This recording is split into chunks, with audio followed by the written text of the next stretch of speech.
Bonjour, bienvenue sur Ben Auto, je suis très content de vous retrouver pour la vidéo du dimanche. Aujourd'hui je suis en compagnie de Clément. Bonjour Clément. Salut à tous. Merci beaucoup de m'accueillir. C'est un plaisir. Aujourd'hui on a une belle Fiesta XR2. C'est une voiture qui est peu courante parce qu'elle s'est fait éclipser à l'époque par les 205 GTI, Golf GTI, etc. Tout à fait, c'est vrai, dans l'ombre. Dans l'ombre de ses consoeurs. Ce modèle-là, c'est la MK2. Ford a annoncé malheureusement fin 2022 que la Fiesta allait s'arrêter. Ça y est, ils l'ont arrêté. Ouais, malheureusement, c'est un modèle emblématique de la marque. On ne va pas faire un historique complet détaillé sur le modèle puisque on avait déjà testé sur la chaîne une XR3i et j'avais assez détaillé l'histoire de la Fiesta. Donc la MK2, elle a été produite de 84 à 89. C'est ça, tout à fait. La version XR2, c'est la version sport de la Fiesta lambda. Celle-ci, en fait, ils ne se sont pas trop fait chier à l'époque. Ils ont récupéré la caisse de la MK1, donc vitrage, pavillon, etc. Exactement, ils ont changé la face avant. Ils ont rajouté les extensions d'ailes, nouveau bouclier, tout à fait. Nouveau pare-choc arrière. Les détails sont assez subtils quand même comparé aux deux versions. Et celle-ci, elle a un intérieur qui a été un petit peu amélioré. Au niveau de l'intérieur de la sellerie qui est spécifique, ouais. Il faut savoir que sur ce modèle-là, en plus, il n'y avait que seulement 3 options de possibles à l'époque. Donc c'était une réduction drastique. Là au moins on n'a pas trop le choix, ouais. On n'est pas perdu dans le catalogue. Non, complètement. Ouais. Il y avait le toit ouvrant, ouais. Malheureusement celle-ci ne l'a pas. Ouais. Vous aviez la peinture, on pouvait différer avec trois coloris si je ne me trompe pas, blanc, rouge et noir. Et le poste autoradio, vous aviez deux versions cassettes, ouais, il y avait 2 versions cassettes et on choisissait laquelle on choisissait, voilà, 3 options. Voilà, donc ça va vite et ils avaient un petit peu amélioré le châssis et ils avaient changé de moteur aussi parce que c'était l'ancien…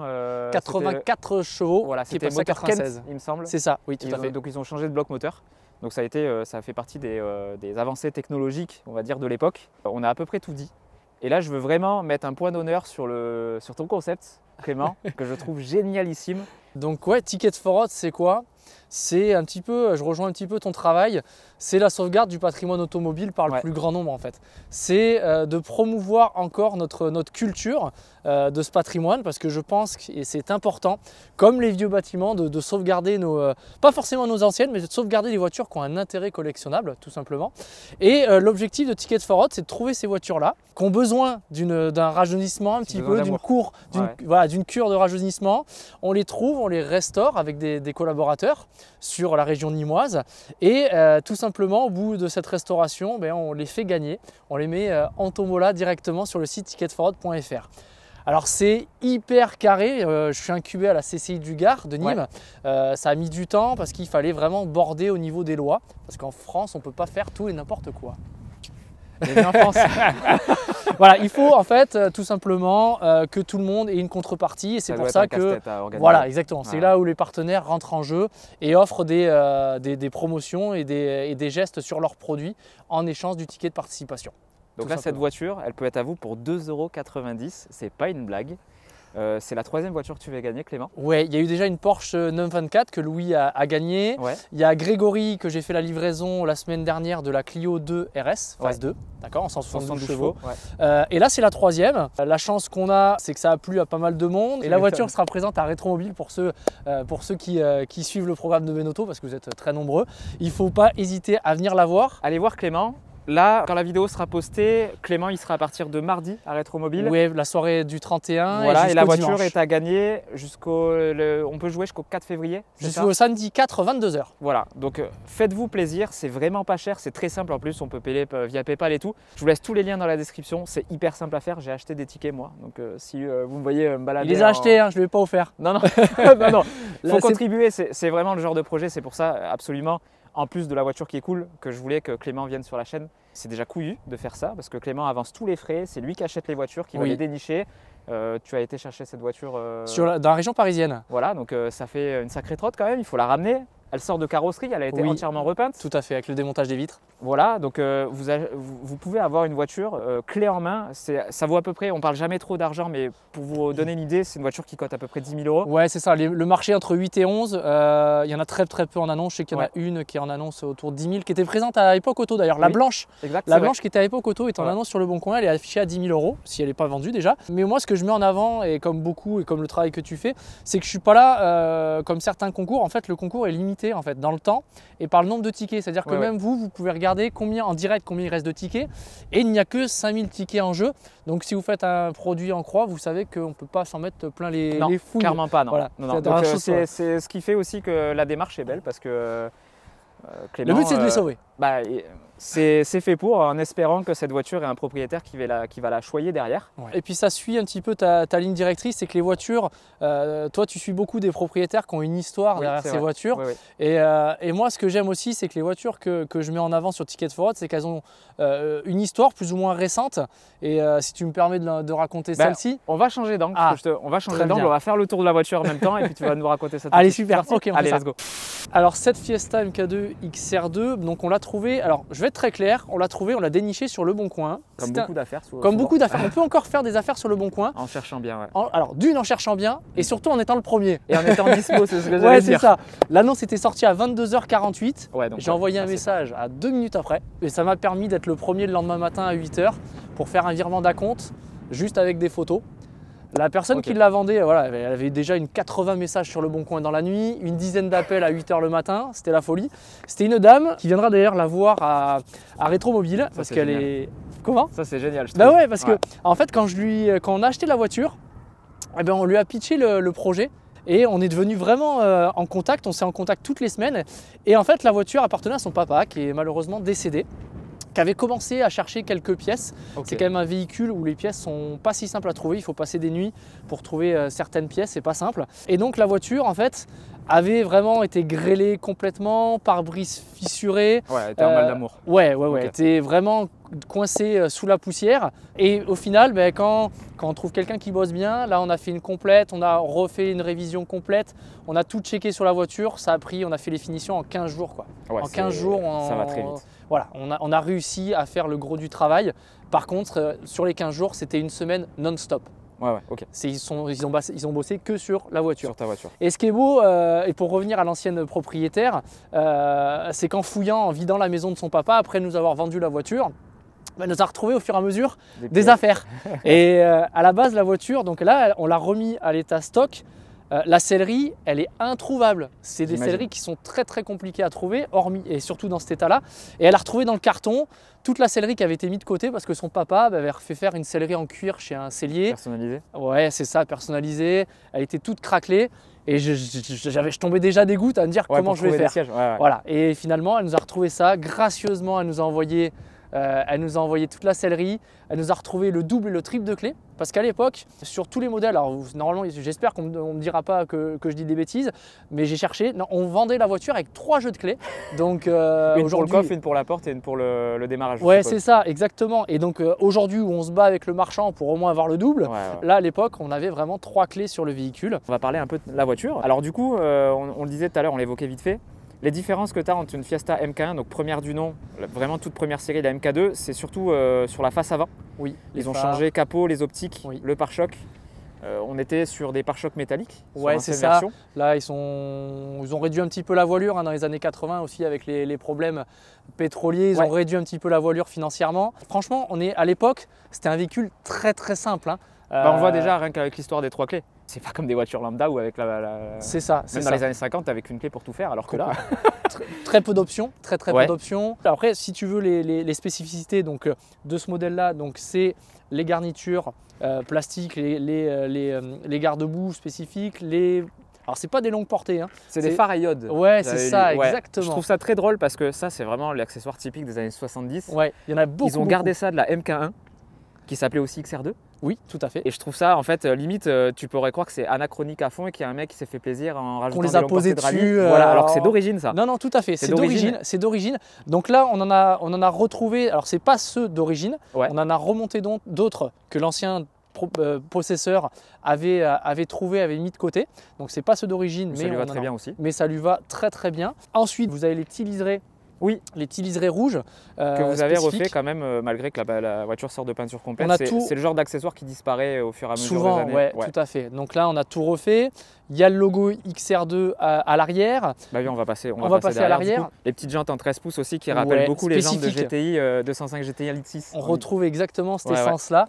On a la sortie d'échappement spécifique. Elle est vraiment cool cette caisse. Vraiment, je la kiffe quoi. On est vraiment… En fait, on a du mal à la dater parce qu'elle a un dessin très fin 70. Oui. Et en fait, ton exemplaire, il est de quelle année? 84. Donc c'est vraiment les premières. Ouais, c'est toute première. Elle est d'octobre 84. Okay. Et ils l'ont produite donc jusqu'à 89. D'accord, ouais. 89, la meilleure année, puisque je suis né en 89. Non, et le spoiler spécifique aussi, qui descend sur oui, tout, j'avais pas vu ça. sur Ouais, tout d'accord. En l'ensemble. fait, ouais. Ah oui, il fait tout le tour du coffre. Complètement. Ça, c'est rigolo. C'est spécifique au modèle. C'est vrai qu'on voit moins les accessoires vu qu'elle est noire. Ça Malheureusement, mieux sur un exemplaire blanc ou pas. sur les blanches, c'est vrai que ça ressort un petit peu plus, mais ça lui donne un petit look comme il faut. Moi, je trouve bien noir, bien mastoc. Voilà, elle fait presque jouer en fait. Elle fait carrément jouer. Elle est toute petite cette voiture. Et pour une fois qu'ils ont réussi à intégrer les anti-brouillard qui sont normalement disgracieux à l'arrière, qui sont bien intégrés dans le bouclier là, la voiture en fait, elle est homogène. Et je la trouve hyper cool. Et j'adore sa petite forme fastback comme ça sur le côté. Et puis elle a l'air rabaissée alors qu'elle est à hauteur d'origine. Non, ouais, y a rien n'a été touché de ce côté-là. Elle est vraiment archi cool. On va peut-être finir par le compartiment moteur ou Allez, que je d'autres trucs à t'ouvre ça. rajouter dehors. Non, ça vient au fur et à mesure. L'intérieur, on le fera en roulant parce que là, j'avoue, là, je suis en train de perdre un orteil à cause la du petite froid. sortie d'essence un petit peu à l'anti. Ah, c'est vrai que là, pour hernie discale direct pour aller faire le plein. Hop là, et on rebascule. Et ils avaient inversé le sens du capot aussi, il me Ouais, semble, par rapport à la première Fiesta. C'est ça. Ça, c'est un petit 1,6 litre quand même, qui fait 96 chevaux. 96 chevaux. Ouais, tout à fait. Ça marche bien parce qu'elle fait 800. Alors, il y en a qui. C'est toujours les rumeurs, mais elle est donnée pour 850 kg. Ok. Il y en a qui disent 840, 860. Voilà, je coupe la porte en deux, 850. Voilà. Clément, je te propose, avant qu'on finisse en glaçon et à rouler comme ça, gelé sur la route, à essayer cette voiture. Avec plaisir, avec grand plaisir. Je vais te laisser le volant. Allez, c'est parti. Ah, il fait meilleur dedans. Hein. Ah oui. Tout fonctionne, hein, le chauffage. Bah tiens, on va parler de l'habitacle tant que la voiture chauffe, même si elle est déjà quasi chaude. Bah l'habitacle... Tu n'as pas grand chose. Non, il est très très austère, c'est ça qui est un peu dommage, il manque un peu de fun je trouve, pour être honnête. Alors tu as le volant quand même qui est spécifique. Le volant est spécifique. Mais ce qui est vrai, ouais c'est ça, c'est en fait tu as l'impression que dans une Fiesta 1,1 litre de la même génération, t'as pas grand chose qui t'amène dans le sport. Bon, en même temps ces voitures on les aime simples aussi. C'est ce qui fait leur force et leur efficacité, vu que du coup t'as pas de poids supplémentaire à gérer pour des trucs qui sont inutiles. Ouais, complètement. On a quand même un compte-tour. Oui, tout à fait. Et compteur alimenté jusqu'à 220, je crois que sa vitesse de pointe c'était 180. C'est ça, voilà. Ouais, tout à fait, t'as raison. Boîte 5 quand même. Boîte 5, le 0 à 100, l'effet placebo du spoiler, 9 secondes 8. Ouais. Elle était quand même donnée pour 10 secondes 1. Après... La boîte elle est vachement courte. Oui, c'est pour ça que la 5, ils l'ont posée, ils se sont dit on va la mettre par rapport à la MK1. Puis c'est con, les gens n'auront pas l'odeur chez eux, mais elle a une odeur particulière cette caisse. À l'intérieur, ça sent la voiture des années 80. Ouais, c'est ça. Ouais, c'est vrai qu'ils n'ont pas encore fait le YouTube. L'odorama. Mais ouais, par contre, elle a des petites subtilités. Par exemple, le warning qui est au-dessus du volant, qui est tout mignon. Le petit bouton rouge, je sais pas si on verra à la GoPro. Tu vas avoir Là, tu as quand même l'heure en analogique. L'heure digitale. Ouais, digitale, qui est là. T'as tout. Ouais, après, voilà, ça reste une voiture simple. Voilà, il fallait que ça coûte pas cher à fabriquer. On lui met un petit moteur qui va bien. Je vais te dire quelque chose. Elle me rappelle la Renault 5 à l'intérieur. Oui, sur la disposition ce côté des boutons, carré un petit peu, tout à fait. Il y avait les boutons de ce côté-là, il y avait aussi l'heure analogique en haut, et tu sens qu'en fait ils sont inspirés des best-sellers d'époque pour faire la Fiesta, et c'est rigolo. Je trouve les trous marrants là.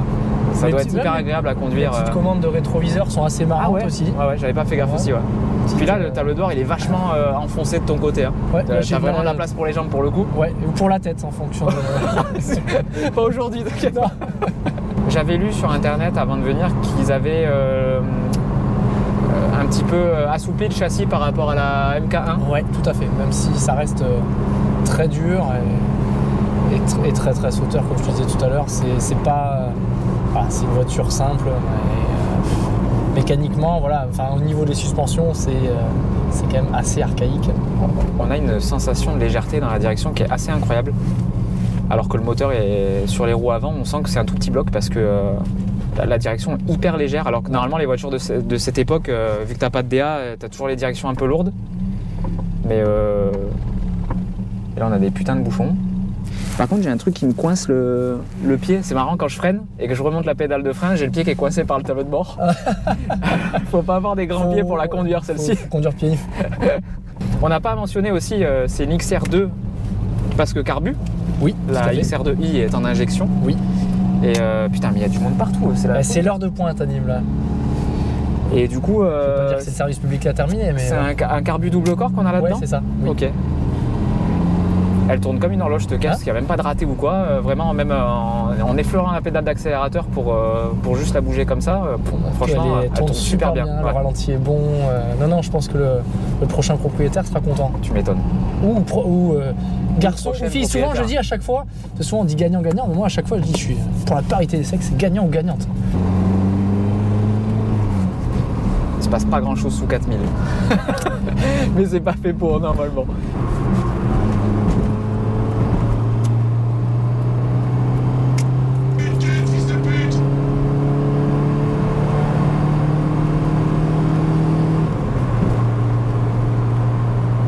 Désolé pour l'instant, les routes c'est pas le kiff total. On se fera une petite accélération en deuxième tout à l'heure.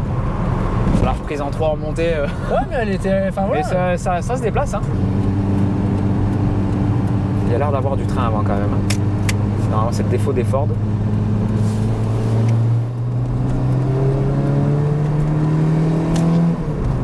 C'est vrai que les Ford sont pas forcément réputés pour leur train avant.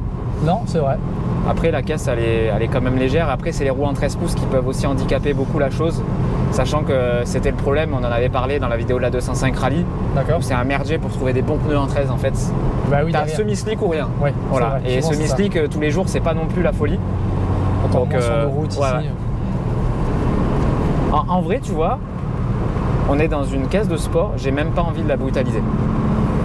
Comme tu disais tout à l'heure, t'as envie de la cruiser comme ça. Ouais, en fait, alors c'est pas pour péter ou quoi que ce soit, mais t'as envie presque finalement que ce soit une voiture du quotidien, que tu roules tranquillou, que les gens, et que tu montres aux gens en fait. Ça, elle a besoin de rouler, c'est des voitures qui ont besoin de rouler. Et finalement, ouais, c'est ça. Moi, je suis presque, c'est les rassemblements, c'est super, hein, les rassemblements le dimanche matin et tout, c'est les car and coffee et tout, c'est super. Mais je trouve que faut qu'elles roulent, ces voitures. Tu sens qu'il y a une nouvelle communauté de jeunes. Au lieu d'acheter de la voiture lambda qui vont payer 10-15 000 balles d'entrée, ils vont s'acheter des petites 205 à 3-4 000 euros qui vont être hyper fiables, propres en carrosserie, et puis ils sortent du lot. Complètement. Et moi je trouve ça cool. Ah tiens, regarde, hop, la 205. Bah voilà, tu vois. Bon, celle-là, elle est sortie de la casse. On a toujours ces pommeaux carrés dans les Ford aussi. Ouais. Il n'a pas bougé. En termes d'ergonomie, c'est pas ce qu'il y a de plus, plus top. Non, c'est pas sexy. Mais en vrai, ça va bien avec le soufflet bien mastoc. Ça fait vraiment. Tu sens qu'on n'est pas dans la dentelle, quoi. Non, voilà. non, c'est. Je me rappelle sur la Fiesta XR3i, il y avait un pommeau carré aussi. Ok. Moi, j'aime les pommeaux fins et étroits et ronds. Et c'est vrai que ça fait gros pommeau. C'est bizarre ce que tu dis. On va voir un peu ce que ça a dans le ventre. Ouais, donc c'est vraiment dans les tours qu'elle s'exprime. Là, c'est plus sympa déjà. Ah ouais, c'est cool. Là, ça prend quand même 6000 tours. C'est très sympa et c'est assez rageur comme moteur. On sent que ce petit 1,6 litre là, il demande vraiment à s'exprimer assez haut. Et en bas, sous 4000, tu as vraiment l'impression de rouler en Fiesta de base, quoi. Et en même temps, c'est bien parce qu'elle est polyvalente. Du coup, puis les sièges, on est assez. Moi, je suis bien tout à l'heure. Semi-baquet là, qui est pas désagréable. Et le pire, je vais faire mal au cœur à tout le monde, je vais te faire mal au cœur. Je suis celui qui tape le moins et qui roule le moins les voitures, c'est pour te dire. Ah ouais? Ah ouais, bah ouais, parce que je suis tellement, comme on disait tout à l'heure, je suis tellement maniaque. Ah ouais, moi pas précieux, hein, mais que je fais attention, que j'ai envie que ça fonctionne et tout, que je fais attention et tout. Et je te laisse à toi. Je te laisse à tous ceux qui ont voulu faire un petit peu voir la voiture d'un peu plus près, les passionnés comme toi. Allez, faites-vous plaisir. Après, c'est des voitures faites pour, mais je fais toujours attention aux caisses qu'on me prête, mais moi je suis avec mes caisses, je suis un boucher moi. Mais moi j'arrive pas. Parking en gravier, je suis le premier à faire des donuts dedans. Hein. C'est comme si tu avais une bombe dans ton pieu et que tu l'allumais pas de temps en temps pour que le prochain il puisse être tranquille. Tu vois ce que je veux dire? Non, je pense c'est vrai. Tu vois ce que je veux dire? Donc, chérie, regarde pas la vidéo. Je prends soin. Quelle indignité. Bon les amis, on va s'arrêter là. On est vraiment désolé, le timing fait que y a du monde partout, on peut pas se permettre de se faire vraiment plaisir avec l'auto. Non mais même t'es dispo que là, je suis dispo que là, donc malheureusement Nîmes est bouché, voilà, c'est tout. Parce que là il est 16h44 sur l'air exact. digital. Donc voilà, les gens rendent du taf, donc désolé, l'essai n'a pas été très dynamique, mais au moins la base, vraiment, l'essai c'est qu'une excuse entre guillemets pour vraiment faire connaître ton concept, parce que le concept est juste incroyable. Donc allez le soutenir sur les réseaux, je vous laisse tous les réseaux sociaux de Clément dans la description. N'hésitez pas à le soutenir en achetant un ticket ou plusieurs. Vous avez jusqu'au 4 février 22 h pour jouer et de tenter de gagner cette ravissante et attachante petite fiesta. Voilà, Clément, mille merci de m'avoir fait confiance. Toi, Ben. Merci à toi encore. J'espère qu'on te reverra très bientôt sur la chaîne avec la prochaine voiture à gagner. Ah bah bien sûr. Comme ça, on se reverra. Je vous tiendrai au courant des infos de Clément. Une petite bière. Avec grand plaisir. Moi, je refuse jamais une bière. Allez. Voilà, donc si vous avez kiffé la vidéo, je vous invite à la liker et à la commenter. Et surtout, un petit abonnement à la chaîne, c'est super important. Voilà. Les amis, je vous fais de gros bisous. Je vous dis à dimanche prochain. Prenez soin de vous. Gros bisous. À plus. Bye.